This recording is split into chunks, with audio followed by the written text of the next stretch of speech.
Shalom. Hari ini saya ingin berbicara tentang the power of emotions and thoughts. Kita tahu seringkali saat kita semua letih, saat kita semua sedang di situasi yang tidak kita harapkan, situasi yang mungkin membuat kita marah, membuat kita kecewa. Di saat itulah seringkali emosi kita lebih daripada pemikiran kita. Our emotions get the best of us. Itu yang mungkin banyak dari kalian sering dengar. Bisa mungkin sering dari film, mungkin sering dari khotbah-khotbah. Tapi seringkali memang benar, our emotions get the best of us. Tetapi alangkah baiknya kalau kita bisa lebih sadar terhadap emosi kita, lebih sadar terhadap respon-respon pikiran kita dan suara-suara yang ada. Ayatnya berkata seperti ini di Proverbs 4 verse 23. Be careful how you think. Your life is shaped by your thoughts.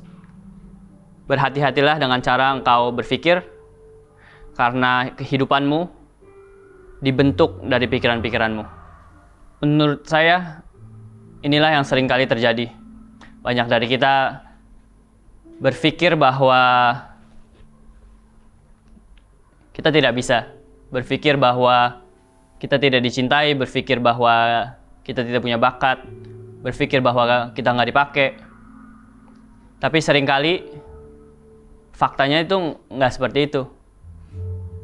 Tapi karena keletihan, karena kekecewaan, suara-suara mulai berbicara, emosimu mulai bermain, dan pikiranmu semakin lama menjadi semakin negatif. Ini pun terjadi kepada saya. Waktu saya kecil, saya adalah orang yang sangat kreatif dan imajinatif. Saya pernah suatu hari datang ke ayah saya dan berkata, "Pah, harusnya sekolah tuh berubah, jangan kayak sekarang. Harusnya sekolah tuh mulai pakai teknologi lebih lagi. Jadi nanti ada mejanya, di mejanya ada displaynya, nanti filenya semua bisa copy bersama, bisa langsung gambar, gurunya bisa cek." Dan ini zaman-zaman sebelum network, internet, dan lain sebagainya sangat terkenal. Bahkan saat itu saya HP aja nggak punya.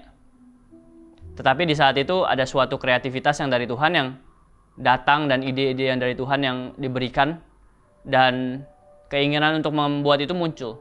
Tapi saat itu ayah saya berkata, "Lalu uangnya dari mana?" Dan di saat itu ada kekecewaan yang keluar dari hati saya, ada perasaan-perasaan dan pikiran-pikiran negatif yang keluar dari hati saya. Saya berpikir, kok papaku gini ya? Bukannya nge-support, bukannya apa-apa. Kenapa dia malah ngedrop aku? Kenapa dia nggak bisa ngedukung, tapi malah menjatuhkan ide-ideku? Dan bahkan sampai aku gede tuh, hal ini terus terpikir. Dan seringkali di saat-saat ada ide-ide baru yang keluar dari pikiran saya, yang keluar adalah pengalaman tersebut. Tetapi kita harus menyadari bahwa ada yang dinamakan learned helplessness, di mana melalui pengalaman-pengalaman buruk kita, melalui pengalaman-pengalaman kita, kekecewaan kita, bahkan kita belum melakukannya aja, kita berpikir kita sudah gagal. Kita tidak perlu memulai apapun, dan kita sudah gagal sebelum kita memulainya. We have lost the fight before it even started. Tapi saat ini, yuk mari kita semua menyadari bahwa there is more to yourself. Jangan hiraukan apa yang orang-orang katakan, jangan hiraukan suara-suara yang ada di pikiranmu, tetapi fokus kepada yang ada. Fokus kepada orang-orang yang mensupportmu. Fokus kepada Tuhanmu. Fokus kepada dirimu. And improve yourself. Tidak penting apa yang orang-orang katakan, tidak penting apa yang orang-orang rasakan, tidak penting judgement dari orang-orang. Yang penting adalah respon hatimu, seberapa kau menguasai emosimu, and you trample over your negative emotions. Injak-injaklah semua emosi-emosi negatifmu, injak-injaklah semua pikiran-pikiran negatifmu, dan di saat itu engkau akan menang di hidupmu, dan engkau akan melihat perubahan besar terjadi di atas hidupmu. Akan ada kemenangan besar terjadi. Terima kasih. Tuhan Yesus memberkati.